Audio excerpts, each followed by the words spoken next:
e hoje eu vou falar sobre integridade. Semana passada eu falei sobre o sofrimento e sobre a prova. Toda essa série que nos prepara para vivermos aquilo que eu creio que Deus quer que nós venhamos a viver, passa por esse crivo de Jó. Esse é o entendimento claro que eu tenho, a clareza que eu tenho. Nós precisamos aumentar o padrão de justiça.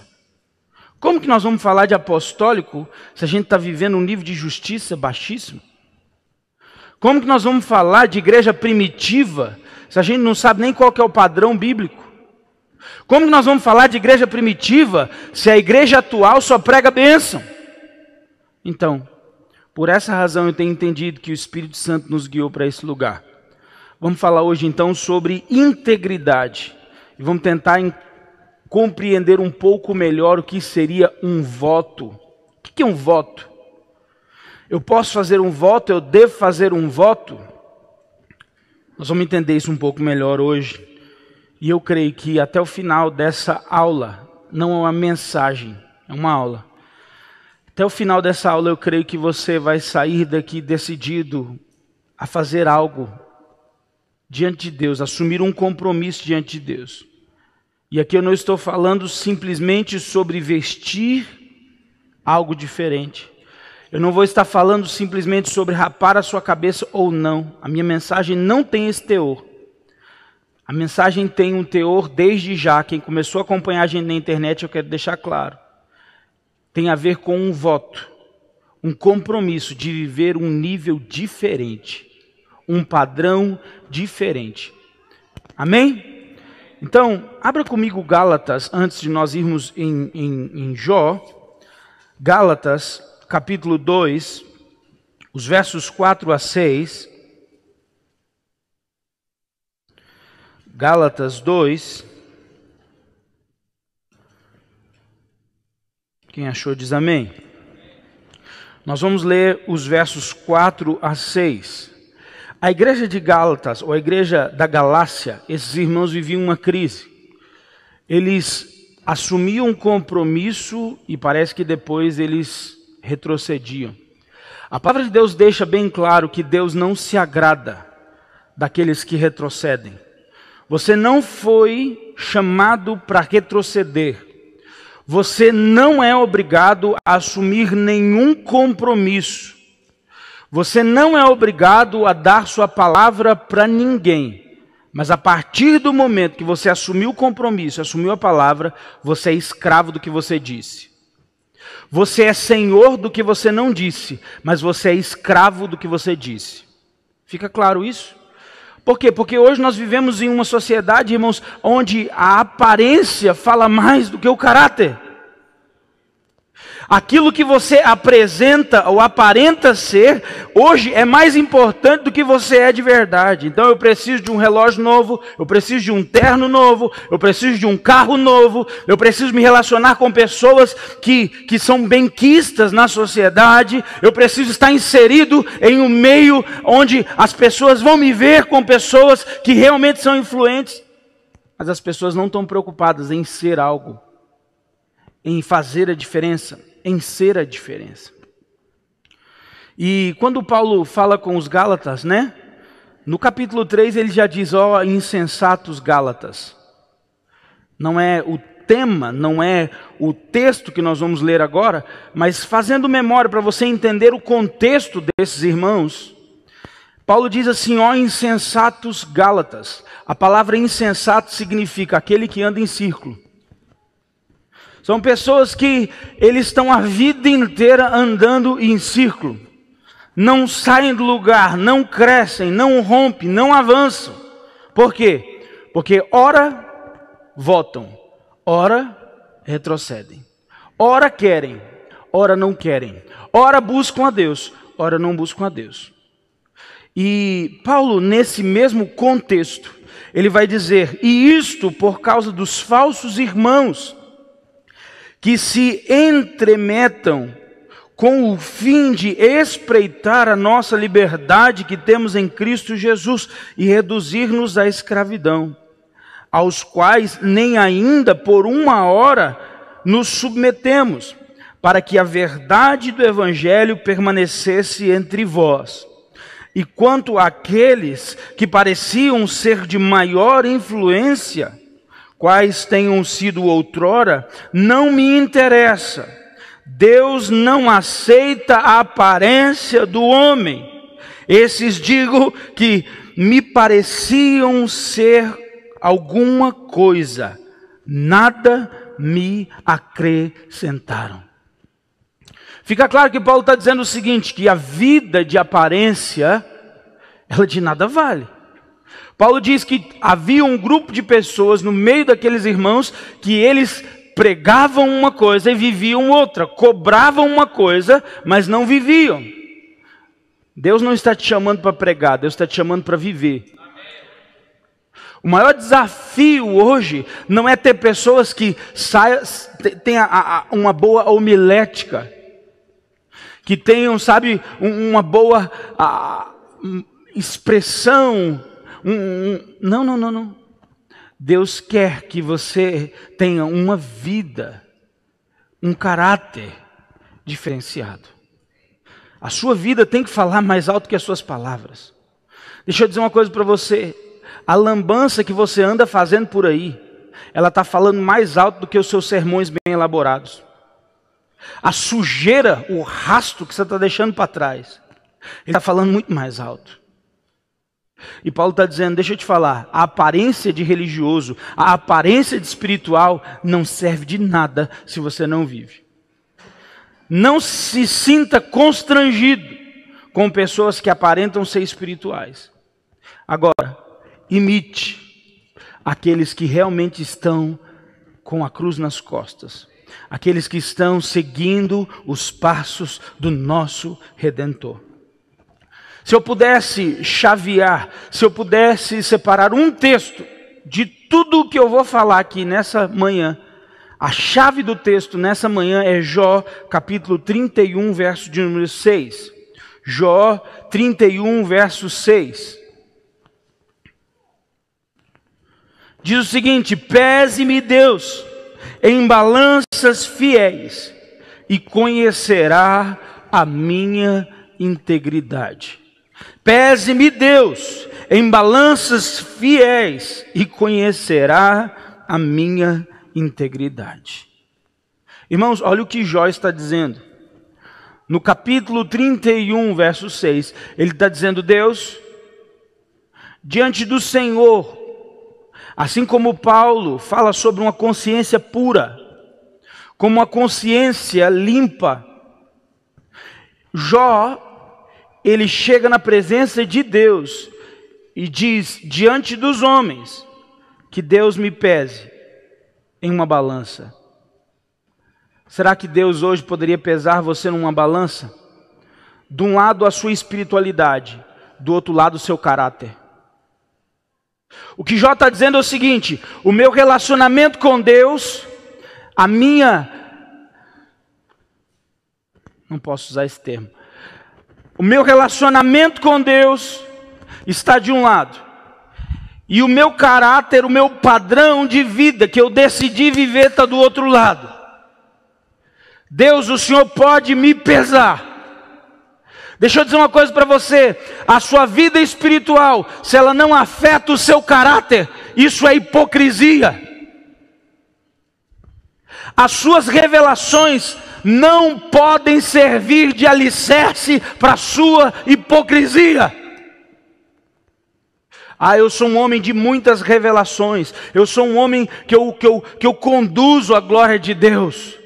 Eu sou uma mulher cheia do Espírito Santo. Onde está o fruto? Não importa se você sabe cantar, não importa se você ora em línguas, não importa quanto tempo você passa no monte, não importa quantas vezes você leu a Bíblia, se você ainda não decidiu ler ou viver um versículo desse que você tem lido. Dá um sorriso para mim.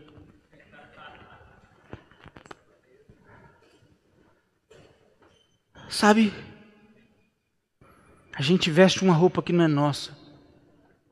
A gente veste uma armadura que não é nossa. A gente usa uma roupa que não serve na gente. E a gente acha que ninguém percebeu que a barra da calça é maior, que a manga é maior. Não se trata de ter a mesma voz, não se trata de falar do mesmo jeito, não se trata de repetir o que o outro disse. Muitas vezes eu ouvi as pessoas dizerem para o pastor José, eu quero a sua unção. Pastor José, coloca a mão sobre mim e transfere a unção. Irmão, seria tão fácil, né? Quem queria? Eu queria, eu já pedi isso também. Mas um dia eu descobri que não se trata de impor as mãos e transferir um legado. Eu não estou nem ao menos querendo dizer que tenho eu esse legado. Não é a proposta da minha frase. O que eu estou dizendo é que existe um caminho de perfeição. Existe uma rota para caminhar. Existe um monte literal para subir. Deus não te deu a maravilhosa graça para acariciar a sua alma, mas Ele te deu essa graça para te possibilitar trilhar o árduo caminho da verdade. Não existe graça se não houver verdade. E Jó disse, pode pesar, de um lado a minha espiritualidade, do outro lado o meu caráter. Será que você poderia dizer isso? Nós fizemos menção desse texto de maneira rápida. Jó capítulo 1, versículo 1. Diz que havia um homem na terra de Uz. Se havia um homem, é porque esse homem existiu. E o nome dele era Jó. Olha para mim. Todos os personagens bíblicos que existiram, o nome deles é citado. Se Jó fosse um romance, se Jó fosse uma poesia, se Jó fosse uma ficção, não estaria escrito, havia um homem. Segundo, não daria o nome dele. A mesma coisa acontece com o rico e o Lázaro. Disse que havia um homem chamado Lázaro. A história de Lázaro não é uma ficção. A história de Jó não é uma ficção. A Bíblia é um livro literal que utiliza símbolos. Então aqui está dizendo que havia um homem na terra de Uz e que ele tinha um nome, o nome dele era Jó. Semana passada eu disse, Jó significa na minha aflição. Eu disse na semana passada que o nome tem a ver com a realidade espiritual. Então o dia que Jó nasce, já havia lhe sido predito que ele passaria por muitas provas. E talvez você ainda não enfrentou essas provas. Talvez você já enfrentou parte dessas provas. Mas eu quero dizer, Deus usa essas provas para aperfeiçoar o seu caráter e para te levar para mais próximo dele. Qual que é o real sentido e significado das provas? Número 1, aprovar o seu caráter. Número 2, te levar para mais perto de Deus. Toda prova, ela tem que ter esses dois efeitos na sua vida. 1, ela vai aperfeiçoar o seu caráter. 2, você vai se tornar mais dependente de Deus, mais íntimo de Deus. Então não rejeita a prova não, amém, irmão? Você pode dizer amém? Agora, quando eu li esse texto, eu não fiz a exegese das palavras. Eu quero de maneira objetiva fazer essa exegese. Diz aqui que havia um homem íntegro. A palavra íntegro significa perfeito, completo. Uma pessoa que não tem falta de força física, uma pessoa saudável, uma pessoa normal, uma pessoa equilibrada, uma pessoa moralmente inocente. Então esse é o significado da palavra íntegro. Então a Bíblia não pode mentir. Você concorda comigo? Então a Bíblia diz que havia um homem, então Jó existiu. O nome dele era Jó, que significa na minha aflição. Passaria ele por muitas aflições, mas em meio a essas aflições, a própria Bíblia diz que ele era moralmente inocente. Alguém que caminhava num caminho de perfeição. Alguém que era saudável, tanto fisicamente quanto espiritualmente. Hoje há muitas pessoas saudáveis no corpo e doentes na alma. Mas também há muitas pessoas que aparentam estar saudáveis na alma, mas estão doentes no corpo. A integridade está ligada a um equilíbrio. Aqui vai dizer que ele era íntegro, ele era reto, ele era temente a Deus e desviava do mal. A segunda palavra que eu quero aqui analisar com você de maneira rápida é a palavra reto. Primeiro, ele era íntegro. Segundo, ele era reto. A integridade significa ser alguém saudável. Faço eu, nota, saudável espiritualmente. Íntegro significa alguém de boa fama, alguém moralmente inocente. Agora, a palavra reto, ela nos leva para uma outra vertente. É alguém honesto, é alguém correto, é alguém direito, é alguém agradável, é alguém justo, é alguém conveniente. Olha para a pessoa que está do seu lado e pergunta: você é íntegro? Para a pessoa do outro lado, para esse irmão não sentir que você está pegando no pé dele, olha para outra pessoa agora e diz: você é reto? Não, pastor, nós estamos vivendo na graça. Nós estamos vivendo na graça. Eu acho graça dessa graça. Porque o fato de eu entender o que Cristo Jesus fez por mim na cruz, não nos isenta de viver um padrão de retidão, de justiça. Agora tem gente hoje que está vivendo uma vida no pecado e confiando na graça. Cuidado. Cuidado. A terceira palavra que diz é que ele era temente a Deus. Jó não era somente íntegro. Obrigado, pastora Sandra. Ele não era somente alguém íntegro, não era somente alguém reto, mas ele também era alguém temente a Deus. O que seria o temente a Deus? Pastor, ele já é íntegro, já é reto. Não, temente a Deus significa reverente. Sabe qual que é a ideia dessa reverência? É saber que tem alguém sempre olhando para ele. Ele era reverente, porque ele sabia que os olhos de Deus estão passando por toda a terra. Ele não fazia simplesmente porque A estava perto dele, ou B estava perto dele. Mas a ideia de temor a Deus, de alguém temente a Deus, nos traz o entendimento que ele era alguém reverente. O que vem à minha mente quando eu analiso isso, então eu quero não ilustrar, mas tentar trazer você para esse lugar que eu estou aqui. Por exemplo, em uma cerimônia com um presidente da República, todos ficam em silêncio até que aquela autoridade termine de falar. Por quê? Porque a presença daquela personalidade ali exige um comportamento de respeito. Sim ou não? Você ser temente a Deus significa que você tem a percepção que o autor, criador, Senhor do universo está te olhando todo o tempo.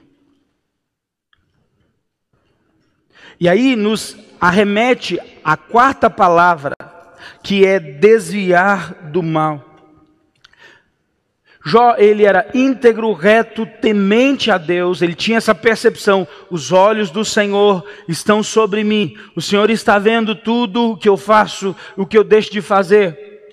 Mas no último diz que ele desviava do mal.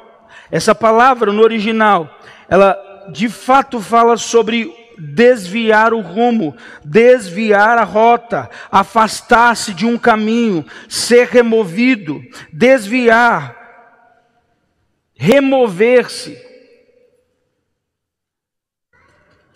Você não pode andar com as mesmas pessoas que você andava quando você era do mundo. Você não pode ter o mesmo círculo de amizade que você tinha outrora. Eu conheço pessoas que eles têm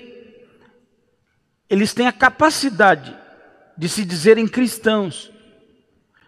Eles têm a capacidade de sentar numa roda onde as pessoas estão bebendo uma cervejinha. Sabe aqueles amigos do ensino médio, aqueles amigos da faculdade? Eu conheço pessoas que a ausência do temor de Deus é tão grande na vida delas, que mesmo sendo elas cristãs, elas são capazes de sentar num posto de gasolina e ficar ali conversando com pessoas, e não importa quem passe por ali, não importa se ele vai ser um escândalo, ele tem a capacidade de sentar ali e ficar assistindo um jogo, assistindo algo, sentado ali, todo mundo tomando cerveja.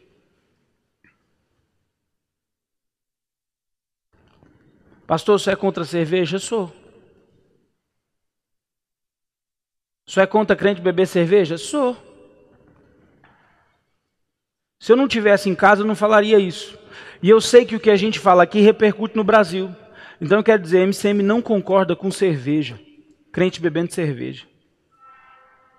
Isso é inaceitável. Ah, é cultural. Cultural só se for a cultura do inferno. Irmãos, é um tempo de nós nos posicionarmos. É um tempo de nós não termos medo do que as pessoas vão pensar. É um tempo da gente não ter medo do que as pessoas vão julgar. Ah, agora... Meu irmão, eu quero comparecer pela justiça.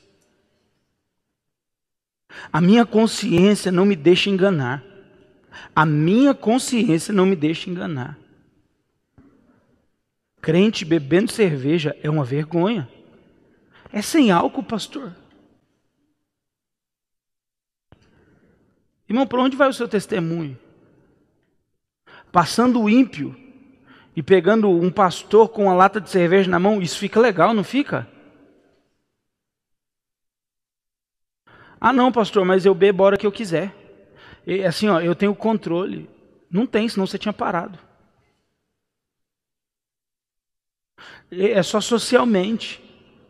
Não, não é não. Você já é escravo. Porque aquilo que você não domina, você é escravo. E se você não consegue ter a percepção o quanto isso pode ser prejudicial para o reino de Deus, o seu mau testemunho, é porque você não tem controle sobre isso. Jó, ele se desviava da aparência do mal, ele se desviava do mal. É um tempo, irmãos, de nós sermos julgados, de nós sermos taxados, como santão se for preciso, como crentões se for preciso, mas eu não quero ser taxado como pastor pegador, eu não quero ser taxado como pastor mentiroso, eu não quero ser taxado como pastor ladrão. Que eu seja o pastor religioso, que eu seja, entenda, o pastor da lei. Que eu seja, sabe, que os comentários nas redes sociais ao meu respeito sejam talvez porque eu sou quadrado. É um tempo de nós revermos os nossos conceitos. O tema nessa manhã é integridade, totalidade, perfeição. E eu quero te fazer uma pergunta: como que anda o seu testemunho? O que as pessoas estão falando ao seu respeito? O que os seus vizinhos pensam a respeito de você? O seu colega do quarto, o pessoal que está aqui na escola. Como na primeira semana, começou ontem, não foi a escola? Começou ontem. Já deu para ver alguma coisa já? Uma cama bagunçada, uma meia fedida. Ou então ele não tomou banho, ela não tomou banho ontem. Você sabia que eu descobri que tem mulher que não gosta de tomar banho? Eu pensava, William, que isso era coisa de homem. Mas esse dia eu descobri que tem mulher que não gosta de tomar banho. Irmão, homem fedido já é um trem horrível. Mulher fedida é dobrado.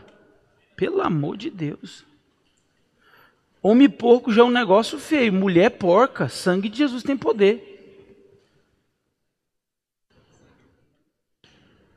No intensivo, vocês não têm noção. que as mulheres são capazes de fazer dentro de um banheiro.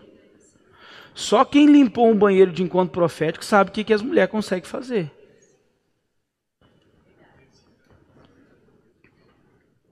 Eu pensava que o homem era nojento.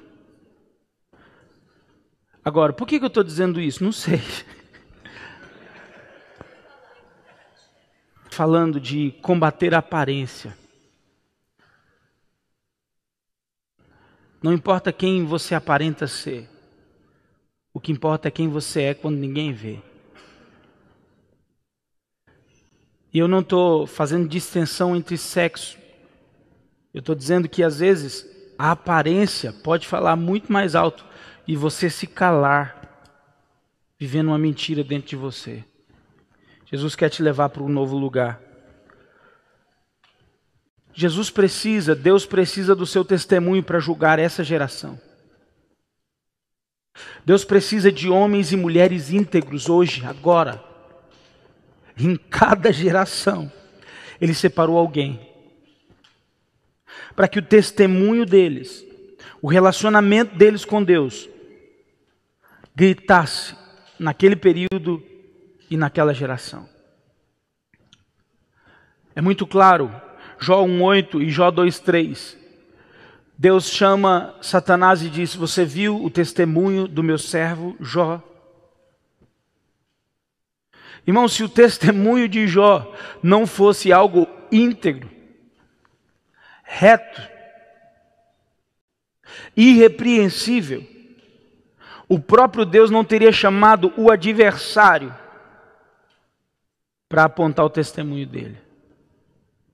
Será que hoje, se nós fôssemos julgados, é claro que nós somos totalmente dependentes do sangue de Jesus, mas eu vou usar o sangue de Jesus para você entender, porque é necessário, nós estamos vivendo na graça, amém?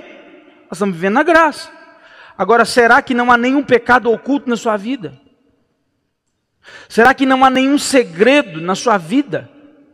Será que o sangue de Jesus já passou sobre todas as áreas da sua vida? Será que você não tem nenhum pecado encoberto? Então eu estou trazendo a realidade de Jó para os nossos dias. Jó não tinha coisa alguma em seu caráter que o denegrisse. Ao ponto do próprio Deus dizer 2 vezes: Satanás, olha, dá uma olhada para a vida dele, dá uma olhada para a vida dela.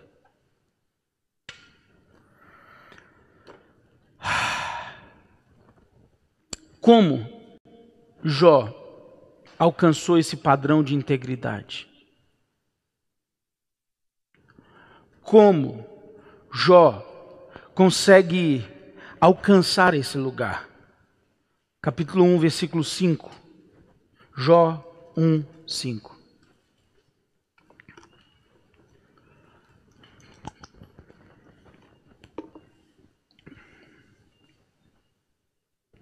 Decorrido o turno de dias de seus banquetes, chamava Jó os seus filhos e os santificava. Levantava-se de madrugada e oferecia holocaustos segundo o número de todos eles. Pois dizia: talvez tenho pecado os meus filhos e blasfemado contra Deus em seu coração. Assim Jó fazia continuamente. Você quer alcançar esse lugar de integridade? Existe um caminho: sacrifício diário. Uma música bem melancólica, no volume máximo, e ficar ali chorando. No meu grupo de discipulado, pastores que eu tenho acompanhado hoje, eu faço 2 perguntas para ele. A primeira é: você tem orado? Eu pergunto para esses líderes: vocês têm orado? A resposta é quase que 100%. Não vou dizer 100%, tem alguns que são mais verdadeiros um pouco. 90%. Eles dizem, pastor, tem orado. Só que pelo tom da resposta deles, eu faço a segunda pergunta ou não. A segunda pergunta é, você tem conseguido orar? Pastor, não faz sentido. Se o senhor está perguntando se eles estão orando, por que a segunda pergunta se eles têm conseguido orar? Porque é possível você estar em um lugar de oração, mas o seu coração não está. É por isso é possível você ter uma rotina de oração, mas as palavras não fluírem. É possível você ter um comportamento religioso, mas o seu coração está muito longe daquele lugar. A primeira pergunta é, você tem rotina? A primeira pergunta é, você é disciplinado? A primeira pergunta é, você consegue vencer a sua carne? A segunda pergunta tem um outro significado. Como que está o relacionamento de verdade? Eu não sei se você já teve problema de relacionamento com alguém. A gente consegue estar junto no mesmo lugar, mas consegue não conversar. Tem marido e mulher que eles não divorciaram-se legalmente e nem vão divorciar em nome de Jesus. Mas eles estão vivendo no mesmo teto, dormindo na mesma cama, mas não tem diálogo. Tem crente hoje que ele vai para a igreja, que ele segue a rotina, que ele cumpre o protocolo, mas ele não consegue dialogar. Jó, todos os dias, todos os turnos, constantemente, continuamente, ele estava na presença de Deus. Jó era um sacerdote no seu tempo. Jó é um modelo de alguém que é sacerdote da sua casa. Você não é só sacerdote sobre você, você é sacerdote sobre a sua casa. Maridos, vocês são responsáveis pela presença de Deus na casa de vocês. Pela atmosfera da presença de Deus na casa de vocês. Nós somos sacerdotes do nosso lar. Contudo, homens e mulheres, nós fomos feitos um reino de sacerdotes para Deus. E qual que é o ofício de um sacerdócio? Estar na presença de Deus, sacrificar e interceder. Então, Jó, ele entra nesse lugar de um sacerdote. Ele passa então a exercer um sacerdócio real. Ele passa a viver essa vida sacerdotal, onde, ele está na presença de Deus todos os dias e continuamente. 2, ele sacrifica, ele entrega, ele renuncia. 3, ele se tornou um intercessor. O intercessor pelos seus, o intercessor pela sua cidade, o intercessor pelos seus amigos. Jesus quer tirar você de uma condição de alguém que recebe oração, simplesmente recebe oração. Ele quer levar você para um lugar onde você está na presença dele todos os dias e você passa agora a ser um intercessor de nações, o intercessor da sua família. Como então Jó alcança esse lugar? Altar. Altar. Altar. Como anda o seu altar? Não, pastor, nós estamos vivendo na graça. Eu estou online com o céu. Eu sou um cara online. Alguém já ouviu isso aí? Eu sou online. Jesus fala comigo o tempo todo. Mas Jesus também disse, entra para o teu quarto, fecha a porta. Não, ele disse que me daria o Espírito Santo. E sabe, não, os discípulos estavam reunidos, de porta fechada ali orando e clamando. De repente Jesus atravessa uma parede e diz, a paz seja contigo, a paz seja convosco. Em fervente oração, conhece? Vem o meu coração na presença de Deus. Quando tudo perante o Senhor estiver, e todo o meu ser Ele controlar. Jó entrou nesse lugar, onde ele diz: Deus, todos os dias eu vou queimar incenso. Você quer ser alguém íntegro, reto e irrepreensível? Discipline a sua carne e decida orar todos os dias. Adoniran Judson orou 30 anos pelo avivamento na Birmânia, atual Mianmar. 30 anos orando de madrugada. Você tem orado? Tem conseguido orar? Então diga comigo: Jó era um homem de altar. Precisamos ter algo, irmãos, para oferecer. Agora, esse entendimento de altar, esse entendimento do valor do altar, vai levar você a, em meio às provas, não abandonar e abortar o processo. Só quem tem vida de oração consegue permanecer em meio às provas. Então o Jó, porque ele tinha intimidade, porque ele buscava o Senhor, porque ele sacrificava continuamente, então ele não aborta no meio das provas. Os Gálatas, de maneira oposta, de maneira contrária, Paulo diz: insensatos, fervorosos em um dia, geladeira no outro dia, espirituais em um dia, carnais no outro dia. Então, é esse lugar de maturidade que Jesus quer te levar. Você pode dizer amém? Agora, eu preciso te fazer entender algo. O que é um voto? O que é um voto?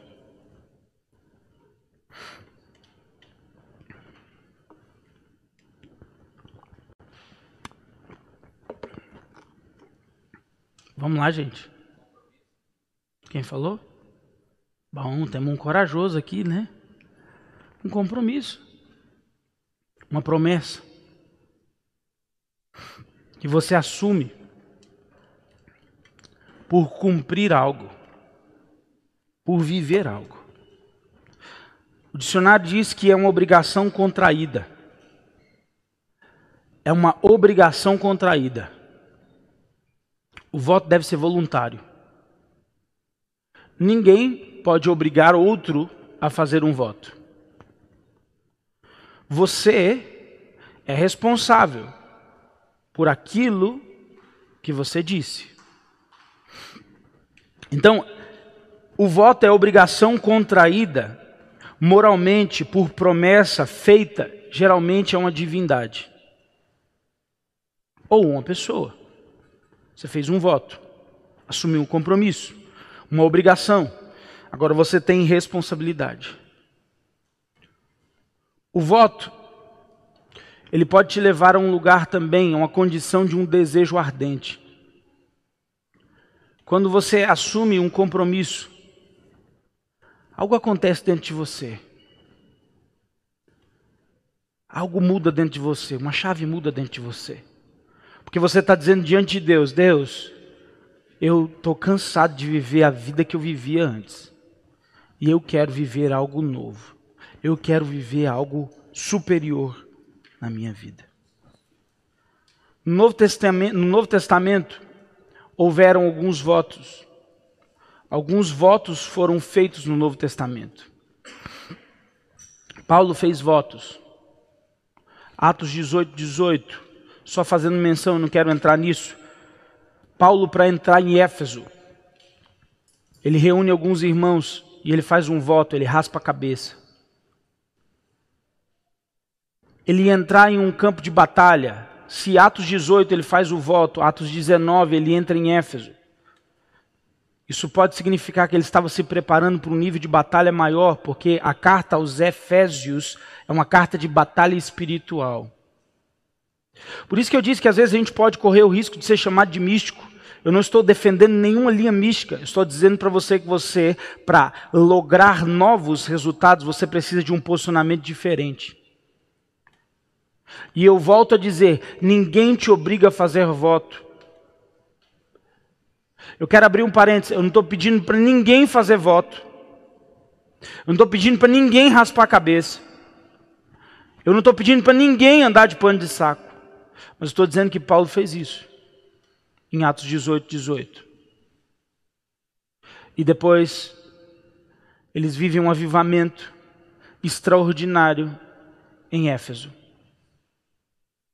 Eu não sei se era por causa disso. Eu quero deixar aqui bem livre, mas eu quero dizer que de tempos em tempos, você precisa avaliar a sua vida e tomar um posicionamento diferente. Agora, a palavra no original significa orar a Deus. Então o voto, quando você assume, se assume diante de Deus. Então é algo que se você assumiu, se eu fosse você eu não voltaria atrás. Porque esse voto no original, a palavra ekomai, ela está ligada à palavra orar. Eu tenho um estudo que eu falo só sobre oração e essa palavra se repete tanto no voto quanto no orar.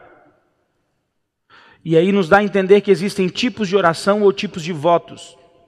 Nos faz entender que o voto está conectado com oração. E é isso que eu gostaria que você guardasse no seu coração.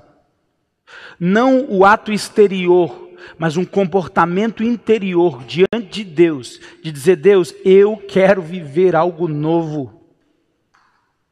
Porque muita gente, ele faz o ato profético por fora, mas por dentro ele continua sendo a mesma pessoa. E a palavra orar e voto são a mesma. O que me faz entender então que esse comportamento diante de Deus precisa trazer primeiro uma mudança interna, para depois trazer uma mudança externa.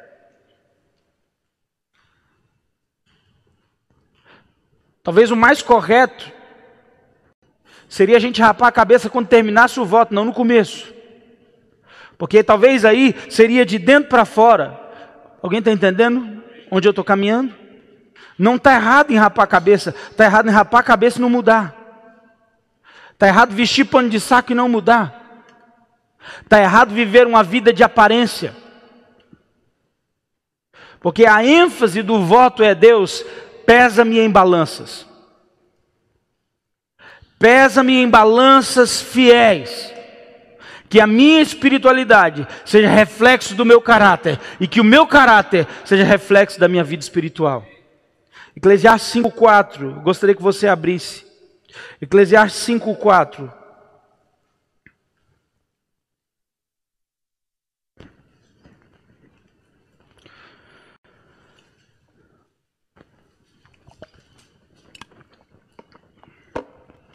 Quando a Deus fizeres algum voto, não tardes em cumpri-lo, porque não se agrada de tolos.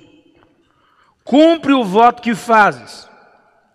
Melhor é que não votes do que votes e não cumpras.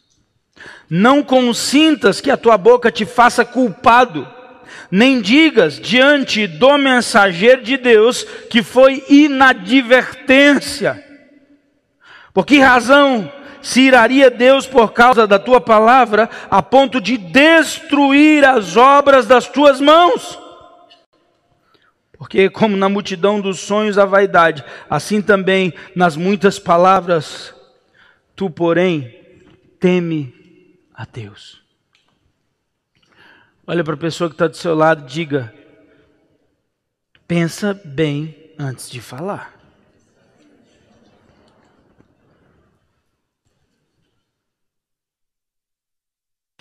Não, eu vou estar lá 8h30. Não, você não está, você chega sempre 5 minutos depois. Deixa eu falar uma coisa para os obreiros. O expediente começa 1h30, não é 1h40. 1h30 não é hora de sair de casa. 1h30 é hora de você estar dentro do escritório. Isso chama mau caráter. Você é um mau caráter. Que hora que você tem que estar no escritório? 1h30. Que horas são? Não, 1h32, eu estou já quase saindo de casa. Deixa eu falar uma coisa para vocês. Vocês estão roubando Deus. Vocês estão roubando a igreja. Quem está lá de fora assistindo a gente, acha que a gente até é crente e acha que a gente presta. Então vamos fazer as coisas direito. Amém? 1h30 é 1h30. Você pode chegar antes. Por que você só chega depois? E o mais interessante é que isso é um péssimo hábito que a pessoa, é legal isso, ela consegue chegar depois e sair antes. Mas ela não consegue chegar antes e sair depois.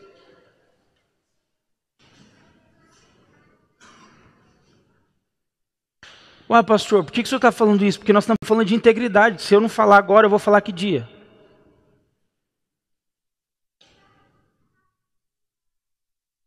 O mundo espiritual só respeita aquilo que você vive. Se você não tem palavra no mundo espiritual, demônio nenhum vai te obedecer. Ou então, o diabo tem um plano para você. Ele está deixando você inchar até o momento que ele vai te estourar.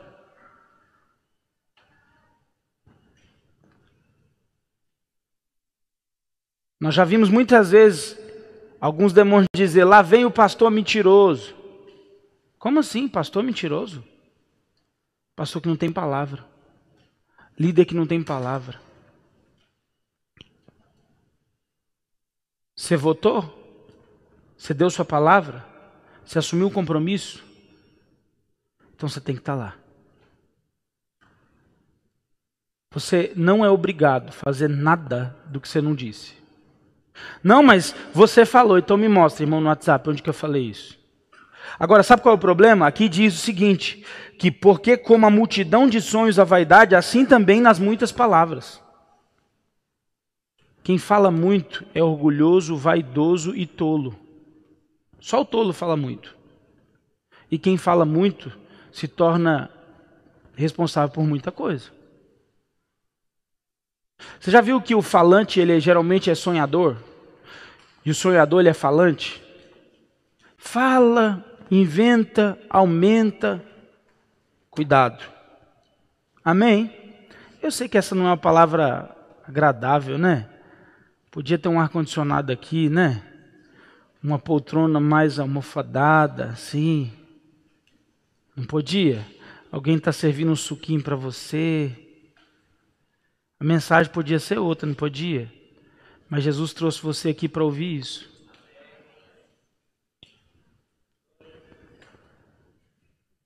Então o ponto é, melhor é que você não vote.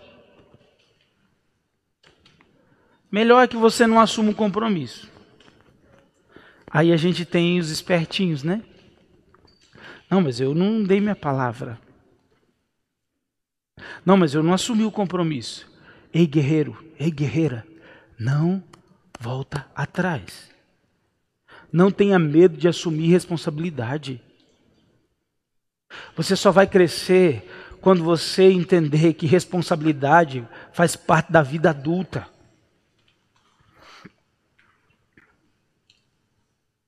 Quem vai fazer isso aqui? Eu.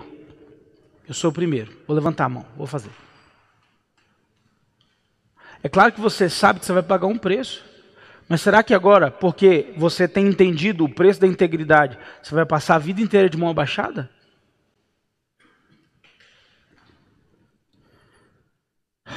Jó 23:8 me faz pensar. Jó 23:8. Eis que me adianto, se me adianto, ali não está. Se torno para trás, não percebo. Se opera à esquerda, não vejo. Esconder-se à direita e não o diviso. Mas ele sabe o meu caminho. Olha para mim. Você pode não estar vendo Deus.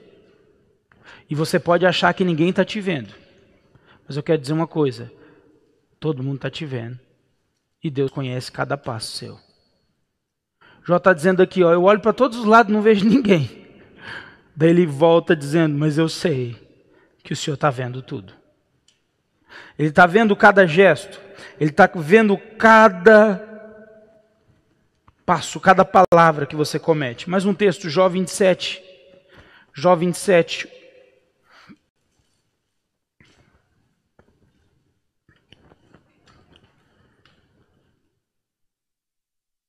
Prosseguindo Jó em seu discurso, disse, tão certo como vive Deus, que me tirou o direito, e o Todo-Poderoso, que me amargurou a minha alma, enquanto em mim estiver a vida e o sopro de Deus nas minhas narinas, ou nos meus narizes, nunca os meus lábios falarão injustiça, nem a minha língua pronunciará engano.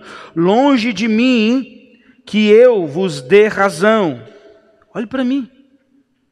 Olha o que Jó está falando. Olha o entendimento que ele tinha em meio à prova, em meio às aflições. No capítulo 27 ele está dizendo assim, ó, até o último dia da minha vida, eu faço um voto com Deus, e é sobre isso que eu vou falar agora. Ele está dizendo, nenhuma palavra de injustiça será encontrada na minha boca. Irmãos, deixa eu dizer uma coisa para você. O que a mídia tem sugerido não é Bíblia. Esses tempos atrás alguém disse assim, pastor, sabe quando o senhor for fazer os vídeos no Instagram, na internet, o senhor tem que ser mais ousado, fala um palavrãozinho assim, para chamar a atenção do povo. Fala o quê? Não, pastor, é porque assim, ó, tá na moda, tá legal, larga um palavrão. Eu não sei você, mas isso me deixa irado. A igreja está se vendendo. Eu não tenho que seguir a tendência do mundo. Eu não tenho que seguir a modinha. Eu não tenho que ir para a internet ficar falando mal das pessoas. Eu tenho que decidir viver primeiro, antes de acusar alguém. Viver primeiro, antes de ao menos pregar. O meu desafio aqui, nessa manhã, é para que você assuma um compromisso diante de Deus, de que nunca mais palavra injusta permeie a sua boca. Está tão fácil hoje. Vai na internet, pega alguém famoso e fala mal. Pastor, você está falando do fulano? Não, estou falando de todos. A gente sabe que tem gente que está em evidência. Só da gente citar um comportamento errado, você já fez um mapa na sua cabeça. Mas tem tanta gente fazendo coisa errada. Aqui diz o seguinte: nunca os meus lábios falarão injustiça, nem a minha língua pronunciará engano. Olha o que diz mais à frente. Até que eu expire, nunca afastarei de mim a minha integridade. A minha justiça me apegarei e não a largarei. Não me reprova a minha consciência. Primeiro lá atrás, Jó diz o seguinte: Deus, me pesa em balanças. Na verdade, ele vai dizer no 31, me pesa em balança fiel. Mas aqui ele está dizendo, Deus, eu tenho uma consciência que é totalmente trabalhada pelo Espírito Santo, incomodada pelo Espírito Santo. Há uma conexão da sua consciência com o Espírito Santo. O Espírito Santo trabalha na sua consciência. Paulo adverte os obreiros dele, Timóteo, a ter uma boa consciência. E aqui Jó está falando sobre consciência, e ele está dizendo que ele tem uma consciência que não reprova ele. Sabe? Cada detalhe. Você está passando ali, está dizendo, Deus, eu vou melhorar isso aqui, mas aqui Jó está dizendo, nada me culpa, nada me reprova. E não se tratava de uma mente cauterizada, porque senão o livro não começaria dizendo que ele era íntegro, reto, temente a Deus e que desviava do mal. Agora, vamos ver que nível Jó chegou? Para entrar aqui, eu só me sinto confortável se eu fizer antes um comentário. Porque esse é o voto mais alto da Bíblia, abaixo do que Jesus viveu. O padrão mais alto de moralidade que você vai encontrar em toda a Bíblia, abaixo do que Jesus viveu, é o que nós vamos ler daqui para frente. Se você quer entender sobre integridade, sobre lealdade, sobre retidão, você precisa meditar no capítulo de Jó 31. Esse é o texto que faz ter sentido o Salmo 15. Esse é o texto que faz o Salmo 24 ter sentido. Esse é o texto que faz com que o Salmo 106 tenha sentido. Esse é o texto que conecta e faz com que os salmos passem a ter sentido. Habitará. Quem há que há de habitar no teu santo monte? É esse capítulo. E eu queria, crendo que a palavra é poderosa, eu queria desafiar você a ler comigo. E depois eu quero pontear. Mas eu queria que a palavra fosse lida aqui. Você me empresta uns 2 minutos aí? Jó 31. Fiz aliança com os meus olhos, como pois os fixaria em uma donzela? Que porção, pois, teria eu de Deus lá de cima, e que herança do Todo-Poderoso desde as alturas? Acaso não é perdição para o iníquo e infortúnio para os que praticam a maldade? Ou não vê Deus os meus caminhos e não conta todos os meus passos? Se andei com falsidade, e se o meu pé se apressou para o engano, pese-me Deus em balanças fiéis e conhecerá a minha integridade. Se os meus passos se desviaram do caminho, e se o meu coração segue os meus olhos, e se as minhas mãos se apagou qualquer mancha, então semeie eu e outro coma, e sejam arrancados os renovos do meu campo. Se o meu coração se deixou seduzir por causa de mulher, se eu andei à espreita à porta do meu próximo, então moa a minha mulher, para que os outros se encurvem sobre ela. Pois seria isso um crime hediondo, delito a punição de juízes. Pois seria fogo que consome até a destruição e desarraiga toda a minha renda. Se desprezei o direito do meu servo ou da minha serva, quanto eles contendiam comigo, então que faria eu quando Deus me levantasse? E inquirindo ele a causa, que ele responderia: eu, aquele que me formou no ventre materno, não os fez também a eles? Ou não é o mesmo que formou na madre? Se retivesse o que os pobres desejam, ou fiz desfalecer os olhos da viúva, ou se sozinho comi o meu bocado, e o órfão dele não participou. Porque desde a minha mocidade cresceu comigo, como se eu lhe fora o pai, e desde o ventre da minha mãe fui o guia da viúva. 19.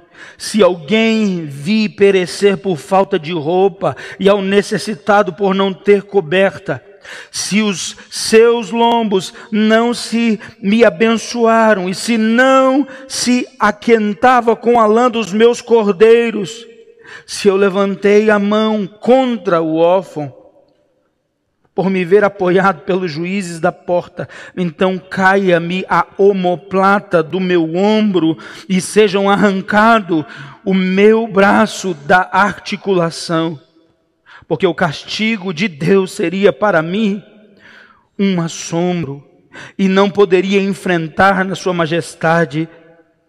Se no ouro pus a minha esperança, ou se disse ao ouro fino, em ti confio.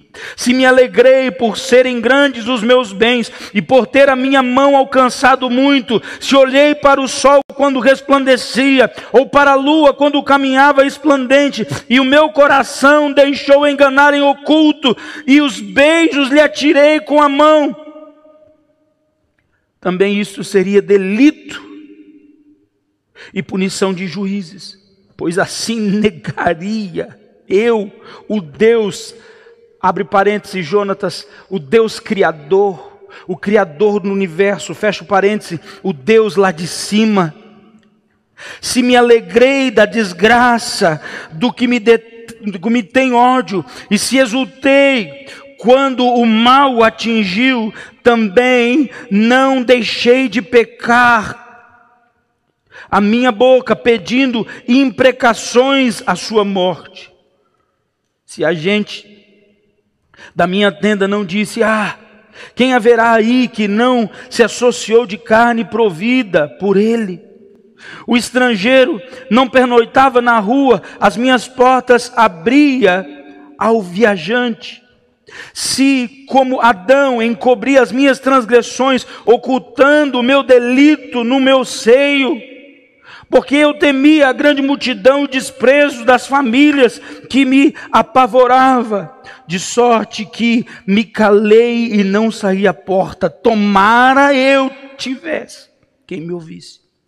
Eis que a minha defesa, olha isso, irmão, eis que a minha defesa está assinada.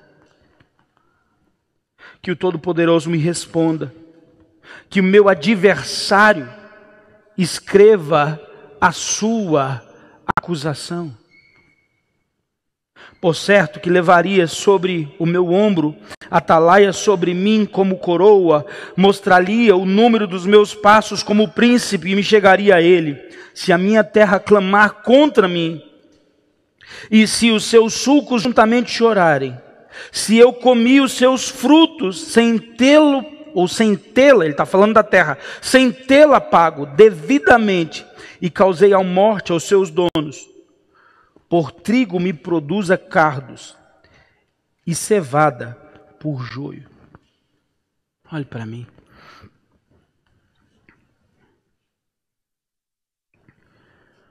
Consegue entender o padrão que Jó estava vivendo?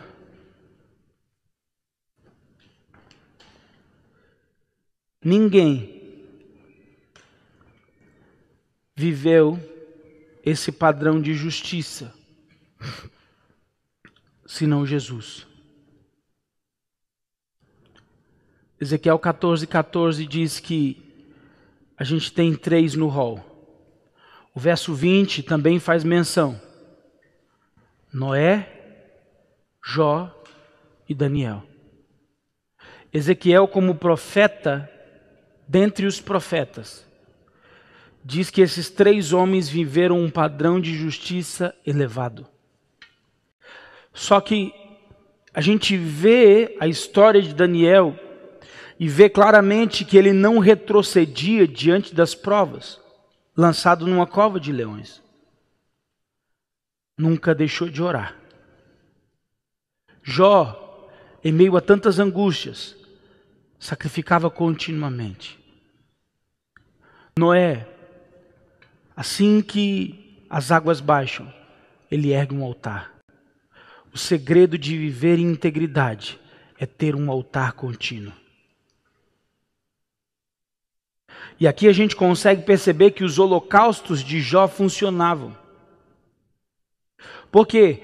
Porque, irmãos, a sua oração, ela tem que estar conectada com o seu coração. E o seu coração, em sua oração, precisa estar disposto a renunciar. O holocausto fala de uma oferta totalmente queimada. Se Jó fazia holocaustos continuamente significa que tudo na vida dele ele deixava queimar. O que você está tentando proteger? O que você acha que você não pode perder? O que você diz para Deus? Deus, o Senhor pode tomar tudo, mas isso não. Deus, eu posso passar por qualquer privação, mas isso não. Deus, eu vou para qualquer nação, mas aquela não. Deus, eu faço qualquer coisa, mas isso não. No holocausto, tudo isso queima. O holocausto é oferta totalmente queimada. É quando o isso não é queimado também. E quando nós lemos o voto de Jó, a exposição de Jó, ele não está testificando um legalismo, ele não está dizendo, olha, eu sou o cara. Ele está dizendo, a minha consciência não me condena. E eu já ouvi pregador dizer que Jó pecou. Cuidado. Cuidado. Nós estamos falando de um homem que viveu o mais alto padrão de justiça, ou está entre aqueles que viveram o mais alto padrão de justiça e de integridade. Para que Deus conservou um livro desse? Para desafiar você a viver o mesmo. Pastor, mas nós temos a graça. Sim, nós temos a graça. Mas ele diz, eu não ocultei nenhum dos meus delitos. 17, fala de morte e ressurreição. O voto de Jó tem 17 pontos. Ele estava dizendo, eu morri com Cristo, mas eu também estou sendo ressuscitado com Cristo. Primeiro voto que ele faz, de tudo que nós lemos, eu não vou olhar para nenhuma mulher indevidamente. Olhe para mim, irmãos e irmãs. Eu estou usando o termo mulher, mas eu quero também levar as irmãs a pensar, a não olharem indevidamente para os irmãos. A não serem seduzidas por palavras corrosivas. A não deixar o coração de vocês deteriorarem. Sabe, com a corrupção do mundo. Jó disse, faço aliança com os meus olhos. Ele está fazendo um voto diante de Deus, dizendo, olha, eu faço aliança com os meus olhos. Agora, presta atenção no que eu estou dizendo. O que nós estamos vivendo hoje, a luta que a maior parte da igreja, das pessoas estão enfrentando hoje é a imoralidade e pornografia. E no padrão de justiça que eu estou desafiando vocês a viver, é o voto mais ralo de Jó. A igreja hoje está vivendo as margens do evangelho. A igreja está vivendo hoje as margens da palavra. Porque Jó diz assim, eu vou começar de baixo para cima. Vou fazer aliança com os meus olhos. Sabe? Não desejar aquilo que não é seu. 2, ele diz que não iria andar em falsidade ou engano. Você não deve andar em falsidade ou engano. O seu sim seja sim, o seu não seja não. Para de tentar mostrar quem você não é. Para de tentar viver uma vida que não é sua. 3, desvie do mal. Desvie do mal e permaneça no caminho. Para com essa inconstância. Para com esse, sabe, não, eu quero, eu não quero, eu amo, eu não amo, eu vou, eu não. Não, para com isso. Assuma o compromisso de permanecer no propósito, ainda que venham as tempestades. Essa inconstância espiritual, essa inconstância emocional vai acabar na sua vida em nome de Jesus. Se você recebe, diga amém. Não desejar tudo que os olhos veem. A nossa geração, ela é materialista. A grama do vizinho é sempre mais verde do que a minha. O carro do vizinho é sempre melhor do que o meu. A mulher do vizinho é sempre melhor do que a minha. Deixa eu dizer uma coisa para você. Homem e mulher é tudo igual. Só muda o CPF. Não troca de mulher não, irmão. Não troca de mulher não, irmão. É a mesma coisa. No final das contas, você vai passar a regra e vai dizer, ixi. Chama relacionamento. Vai relar. Vai ter atrito. A palavra relacionamento vem de relar, atrito. Vai ter atrito. Então sabe de uma coisa. Fica com a mulher da tua mocidade. Ama ela. Cuida dela.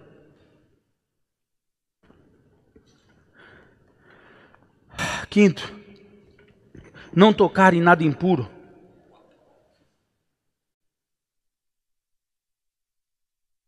Eu acho que eu perdi um pontinho aqui. Vamos lá então, 4, né? Então vamos lá, depois eu acrescento um ponto. De alguma maneira, acho que eu perdi um ponto aqui. Talvez na hora de editar, tá? Mas vamos lá. Não desviar, já falei, né? Não desejar aquilo que os olhos veem, já falei? Hã? Já? Então vou repassar. Não olhar para a mulher, não andar em falsidade, não desviar, não desejar aquilo que os olhos veem, não tocar em coisa impura. Quinto, não é isso? Agora acho que está certo, né? Não tocar em coisa impura. Aonde você tem ido? Que lugares você tem frequentado? O que você tem tocado? Cuidado, irmãos. Cuidado. A Bíblia diz que a morte e a língua estão onde? No poder da língua. Eu vou fazer uma tradução. A morte e a língua hoje para mim estão aqui também, ó. Tocando em coisas impuras, sites impuros. E eu não estou falando só para jovens aqui, não. Estou falando para líderes, pastores. Certa feita, eu caminhei com um homem de... Eu vou usar a faixa etária de idade, tá? Não é o nosso pastor. Quero deixar isso bem claro. Mas eu caminhei com um homem que tinha mais de 70 anos. No ministério há muitos anos. Um dia eu fui limpar o computador dele. Só tinha pornografia. Eu não sei que nível espiritual ele estava. Só que o histórico dele dizia outro. Sabe, nós precisamos viver uma vida de santidade. Se hoje a gente pegasse o seu smartphone, o seu iPad, o seu tablet, o seu computador, e a gente pudesse projetar aqui agora, temos centenas de pessoas online. Será que a gente poderia colocar nesse telão o seu histórico da última semana? Sabe a semana que você estava de férias? Eu não estou falando da semana que você ia pregar, não. Estou falando da semana que você estava de férias. Porque a gente tem uma tendência de quando a gente tem uma responsabilidade, a gente parece que fica mais crente. Mas eu estou falando exatamente do rei que ficou em casa e uma Betseba apareceu na janela para ele. É na semana de férias que os reis, que os pastores, que os líderes são mais provados. 6. Não desejar aquilo que não é seu. Não desejar aquilo que não é seu, seja qualquer coisa. Não deseje aquilo que não é seu. No 4, é não desejar, só para fazer uma diferenciação. No 4, é não desejar tudo que seus olhos veem. Agora aqui, especificamente, é não desejar aquilo que não é seu. No 4, ele conecta muito com a geração materialista. Ontem eu estava com o pastor Nilton conversando e a gente estava vendo como as pessoas elas são hoje levadas ao materialismo. Elas querem tudo e não podem pagar por nada, então elas financiam. E passam a vida endividadas para ter aquilo que não é delas. Para ter aquilo que os olhos dela querem. Deixa eu dizer uma coisa para você, e aí depois ou o bispo Nilson, ou o pastor José, ou qualquer outro diretor pode desfazer o que eu vou dizer, mas eu quero dizer o que eu penso. Eu penso que se você está devendo o Serasa e o arrebatamento acontecer, você não vai. Se você está com dívida na praça e o arrebatamento fosse hoje, você não iria. Pastor, isso é legalismo. Não, isso eu acho que faz sentido para mim. Agora, pastor, o que eu faço? O senhor não sabe tanto de dívida que eu tenho. Então, se você se arrepender e ligar lá e negociar por Mateus 5, você já está absolvido. O que eu falo, eu tenho uma base, pelo menos, ou duas, ou três. Mateus 5 diz que se você deve a alguém, corre lá e negocia. Então o problema não é dever, o problema é fingir que não deve. O problema não é ter problema, o problema é viver de aparência. Alguém está entendendo? Pastor, eu estou devendo, então acabou essa aula, pega o telefone, liga lá. Negocia. Pastor, eu não sei que eu... Dá um passo de fé. Diz para ele que você vai dividir 1000 vezes. Deixa o atendente rir de lá. Mas você vai se propor a dividir aquilo e pagar. E se você não tiver uma proposta aceita, propõe no seu coração que você vai pagar em 1000 vezes e começa a depositar aquela fração de 1000. Entende isso? Então, por exemplo, vamos dizer que você deve 10 mil reais. E aí você pode pagar em 1000 vezes. Exemplo, quanto você tem que depositar por mês? 10 reais. Você vai abrir uma conta, uma poupança, pode ser no Inter ou no Nubank ou qualquer banco digital que você não paga taxa. Melhor, né? Porque 10 conto vai comer. Coloca lá 10 reais, 10 reais, 10 reais. Se o arrebatamento acontecer, sua dívida está lá. Por que Mamon é o Deus dessa era, gente? Porque ele quer que a igreja não suba e fica presa às coisas. Olha para o seu irmão de guerreiro. Então, eu não estou estabelecendo como lei, mas eu estou querendo dizer para você, não viva uma vida em dívidas. Vamos lá, qual que é agora que eu parei? 7. Não desprezar o direito daqueles que trabalham para você. Tem pessoas que têm funcionários. Tem pessoas que estão me ouvindo que são empresários. Tem pessoas que trabalham com você debaixo da sua liderança. Não despreze o direito dessas pessoas. Valorize as pessoas. Honre essas pessoas que estão com você. O mundo diz que vale a pena pisar nas pessoas para crescer. Mas esse não é o padrão bíblico. Honre as pessoas que estão com você. 8. Não retenha o que é devido aos pobres. Não retenha o que é devido aos pobres.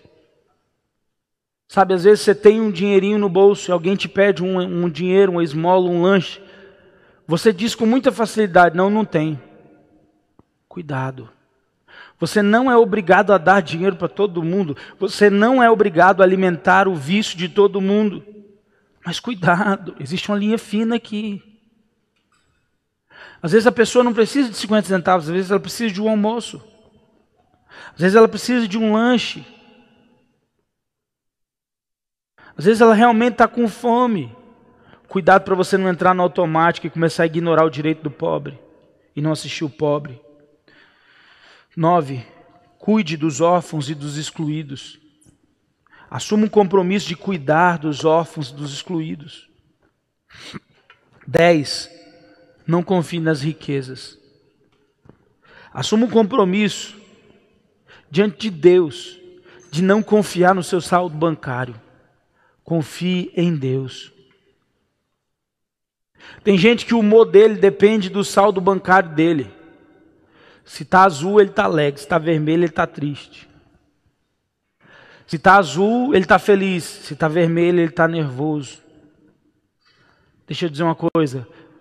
Jesus é a minha provisão, Jesus é a sua provisão. Uma certa feita, eu estava numa empresa e ganhando bem. E numa reunião de negócios, eu sempre sabia que um dia Deus ia me chamar e ia me pedir o que eu tinha. E naquele dia eu estava nervoso e disse na hora errada. Falei, olha, passa minhas contas aí que eu estou indo embora. E aquele dono da empresa, ele disse assim, eu que te fiz. Você depende de mim em tudo. Você está completamente dependente de mim. Se você sair daqui, você não é ninguém. Eu que te criei. Ele estava falando dos negócios. Ele estava falando sobre a maneira de pensar, de administrar. E eu fui carnal naquela hora, mas eu também fui espiritual. Ele disse, olha, uma coisa eu sei, eu trabalho aqui. Só que uma coisa o senhor não sabe, eu estou aqui até o dia que Deus quiser que eu fique aqui. E se ele fechar essa porta aqui, ele vai abrir outra. Porque não foi o senhor que me contratou, foi Deus que me trouxe para cá. Eu confesso que eu estava na carne, né? Nessas horas ninguém está calmo. Mas eu disse para ele, e no meu coração aquilo ecoa até hoje. É Deus que cuida de mim. É Deus que cuida de você. A sua provisão não vem da MCM, a sua provisão não vem de um homem, a sua provisão não vem do seu pai, a sua provisão não vem da igreja. A sua confiança não pode estar na condição monetária do Brasil. A nossa confiança está no Senhor. Quantas igrejas fecharam? Mas quantas igrejas cresceram? Eu não quero julgar A, B ou C.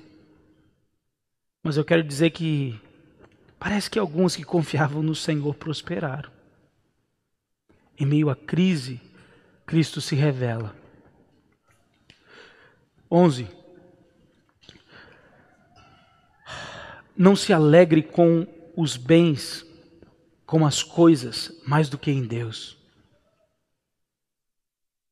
Faça um voto de não se alegrar. O ponto anterior é o seguinte: a minha confiança não está nas riquezas, está em Deus. Sabe aquela certeza? Agora, esse próximo voto que envolve bens, ele diz assim: nada me alegra mais do que ter o Senhor Jesus. Paulo disse: eu sei viver com, eu sei viver sem, eu sei ter muito e eu sei ter pouco. Se Jesus te prosperar hoje, você continua do mesmo jeito? Humilde? Se a sua igreja multiplicar e do dia para a noite você tiver 10 mil membros, você continua a mesma pessoa? Se o seu nome, se o seu ministério se tornar algo grande, conhecido, entende? Então, não ame mais as coisas do que a Deus. Do mesmo jeito que você subiu o monte, você precisa continuar a subir o monte. 12. É o 12? Não praticar nenhum tipo de idolatria. Nenhum tipo de idolatria. Aqui foi o momento da leitura que eu abri um parêntese, que diz, olha, eu não dei uma piscada para a lua nem para o sol. Eu abri um parênteses para você entender que ele está falando de uma veneração pelos astros. A gente precisa entender que o livro de Jó é um livro muito antigo. E era muito comum adorar ao Deus Sol, ao Deus Lua. Então ele diz, olha, eu não olhei para a lua, eu não olhei para o sol, mas eu olhei para aquele que está acima de tudo isso, eu olhei para o Criador, e é o Senhor que é o meu objeto de adoração, de entrega. Você pode dizer amém? Você tem algum objeto de idolatria na sua vida? Som do seu coração. Certa feita eu atendi uma irmã, uma pastora, que ela estava tendo crise de pânico, porque ela tinha medo de perder a filha. E conversando, um dia eu disse para ela, você ama a sua filha mais do que você ama a Deus? Ela disse, não, pastor. Eu falei, ama, porque você não consegue confiar que Deus pode cuidar da sua filha. Você não consegue se entregar totalmente para esse Deus. E você está dizendo que se você perder sua filha, seu mundo acabou? E se Deus quiser levar sua filha, Ele não é Deus mais na sua vida? Entende? Às vezes a gente tem objetos de idolatria. Foi muito difícil dizer isso para aquela irmã. Mas quando eu entendi isso, levei ela a um lugar de arrependimento. E ela foi completamente curada. Mas foi difícil encontrar o porquê que aquele pânico entrava. 13. Esse aqui é muito forte. Não se alegrar com a desgraça dos seus inimigos. Ou mesmo pedir a morte deles. Isso aqui destrói um repertório bem grande no gospel atual, sim ou não? Isso aqui atrapalha muita música que diz que é bíblica. Porque ele está dizendo aqui, eu não vou rir da desgraça dos meus irmãos. E nem mesmo vou desejar a morte dos meus inimigos. Agora hoje, tem uma igreja que pede a morte até do irmão. O irmão do lado se tornou adversário número 1 dele. Cuidado, que o seu coração não se alegre com a desgraça do outro.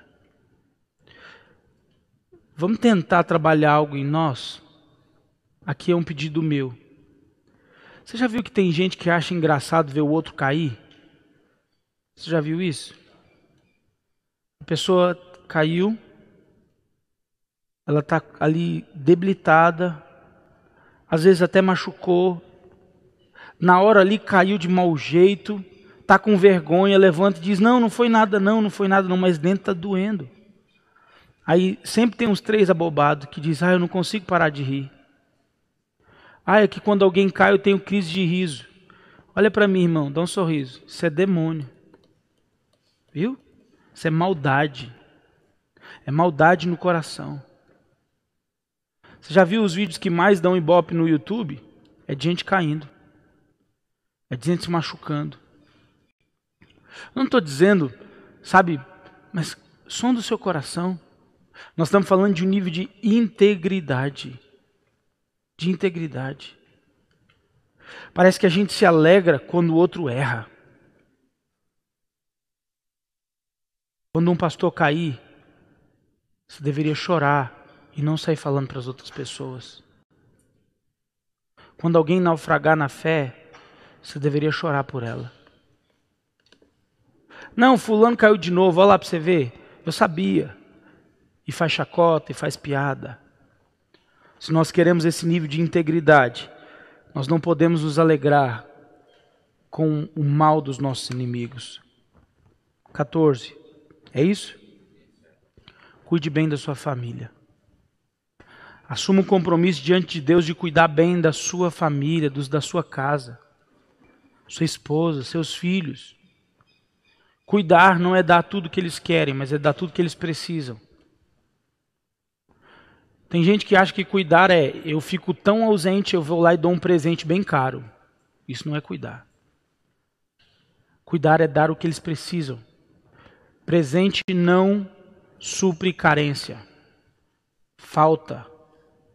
A gente tem que estar perto. Pastor, mas eu não tenho todo o tempo do mundo. Então, compensa o tempo com qualidade. É impossível, irmãos, às vezes a gente ficar 24 horas juntos, sim ou não? Mas o tempo que você tiver com a sua família, com a sua esposa, com seus filhos, desliga o resto. Fica com eles. 15. Cuide dos estrangeiros. Cuide das pessoas que vão entrar na MCM. Olhei a tia Zé aqui e lembrei de uma visão que ela teve. As nações vão vir para a MCM, assim como a MCM vai para as nações. Você pode dizer amém? Nós temos aqui, se eu não me engano, hoje, aqui dentro, só a Maria Antônia. Tem mais alguém que é estrangeiro? Quem?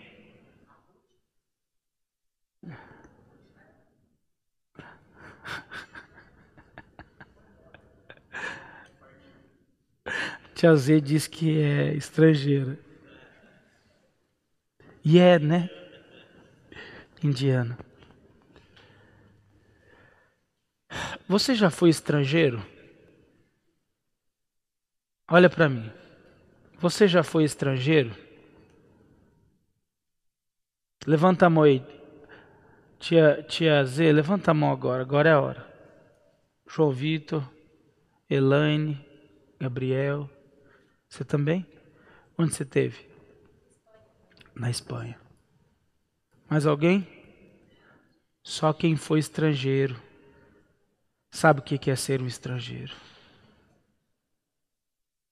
Você pode ter a maior formação, se você não fala a língua, você é burro. Só o simples fato de você não saber se comunicar, eles acham que você é um ignorante. Ser estrangeiro, irmãos, é muitas vezes não ter direito. Uma certa feita eu fui na imigração e eu tinha as fichinhas. Cheguei lá uma hora antes. Peguei o número 3 na fila, 4. Chegou a minha vez. Eu fui lá para frente. Na hora dele distribuir os números, eu era o terceiro. Para não errar, talvez o quarto. Quando ele foi distribuir os números, ele me deu o 25. Simplesmente o segurança, quase 2 metros de altura da imigração, ele olhou para mim, viu que eu era estrangeiro, viu que eu era branquelo, olhou para mim e me deu o número 25. Irmãos, eu tinha madrugado. E eu falei para ele, não, o senhor está errado. O senhor estava nervoso com ele, ele disse, não, o senhor está enganado. O meu número é o 4. Ele virou para mim e disse assim, não, mas vocês são muitos, vocês são uma família. Eu falei, ok, então me dá o 4, o 5, o 6, o 7. Ele disse, não, eu vou te dar o 25, 26, 27, 28. E pronto. Como se eu não tivesse direito algum. Irmãos, nós temos que amar os estrangeiros. Há uma síndrome, parece que a gente acha que o estrangeiro é um bicho. Ele tá, não, vamos amar. Deus vai trazer pessoas para o Brasil. Deus vai trazer pessoas para a MCM. Deus vai trazer muçulmanos para o Brasil, para a MCM. E nós vamos ter oportunidade de falar de Jesus para eles aqui, ó. Agora é um negócio estranho, parece que a gente vê o estrangeiro, fica com vergonha e sai correndo. Não fala inglês. Ai meu Deus, não fala inglês. Não, para. Se você está na sua casa, a única coisa que ele precisa é se sentir em casa.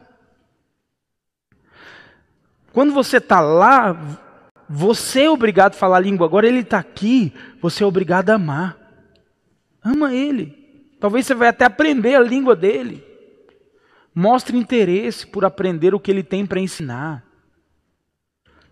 Jó disse que ele cuidava dos estrangeiros. Vamos cuidar dos estrangeiros, amém? Estamos terminando. 16. Não encobrir as suas transgressões como fez Adão. Assuma um compromisso de não viver com nenhum pecado oculto. Jó disse isso. Ele ainda faz o paralelo com Adão. Não viver encobrindo as nossas transgressões. Assuma um compromisso de dizer, Deus, os segredos acabaram na minha vida. Eu vou viver uma vida na luz. Olha para a pessoa que está do seu lado, diga para ela, você tem um discipulador?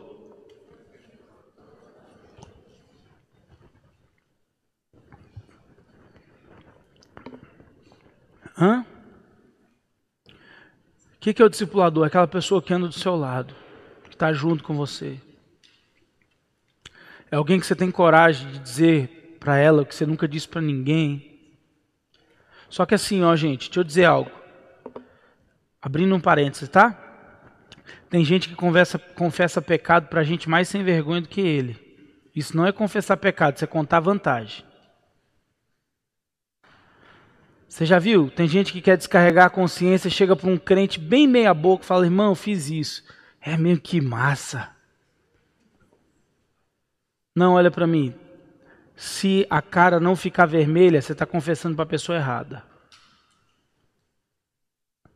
Tem que dar aquela coceirinha assim, sabe? Sabe o que é essa coceirinha? Chama vergonha na cara.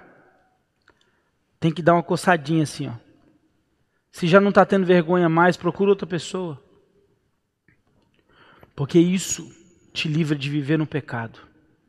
A Bíblia diz, confessai os vossos pecados e as vossas culpas uns aos outros, para ser curado e sarado. Não vivam a vida de aparência.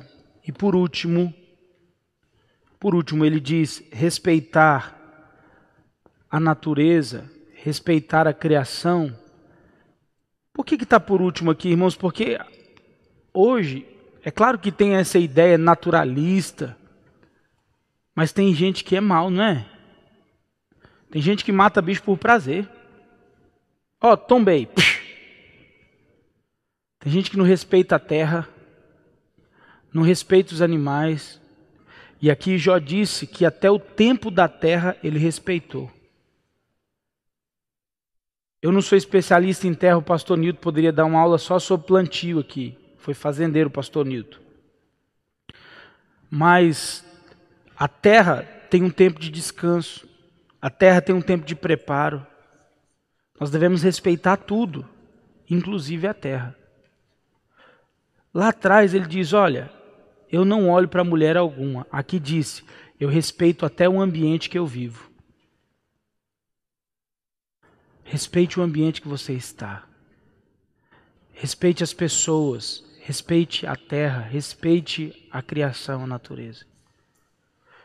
Tem gente que sobe para o monte, e eu não quero ser legalista, mas tem gente que sobe para o monte, se der um facão para ele, quando ele voltar não tem mais monte.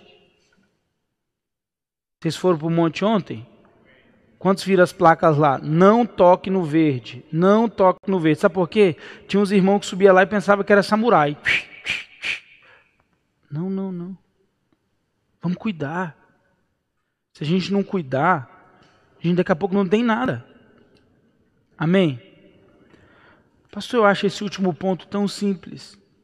Eu acho que ele nem deveria estar aí, mas está. Não é o que a gente acha, é o que está escrito. Amém? Vamos terminar? Vamos lá? Eu quero concluir dizendo para você, tão certo como a justiça conduz para a vida, assim o que segue o mal para a sua morte. Abominável ou abomináveis para o Senhor são os perversos de coração, mas os que andam em integridade são o seu prazer. Provérbios 11, 19 e 20 diz isso, que tão certo como a justiça conduz para a vida, aquele que não desvia do mal, mas segue o mal, está caminhando para a morte. Vamos avaliar a nossa vida. Talvez você precise rever o que você escreveu aí. Eu não gostaria que simplesmente isso passasse pelos seus ouvidos. Eu sei que foram muitas informações, mas eu quero viver isso. Que tal fazer disso um checklist para a sua vida? Que tal avaliar todos os dias esses pontos e você perceber se a sua espiritualidade está equilibrada com o seu caráter? Se você fizer o checklist daquilo que eu propus para você, você vai conseguir ver o desnível da sua espiritualidade com o seu caráter. Mas se você conseguir continuar orando, buscando a Deus, e você conseguir alinhar a sua vida com esse padrão, então Deus vai poder te pesar em balanças fiéis. E o Espírito Santo quer te levar a esse lugar. Quero convidar você a se colocar de pé.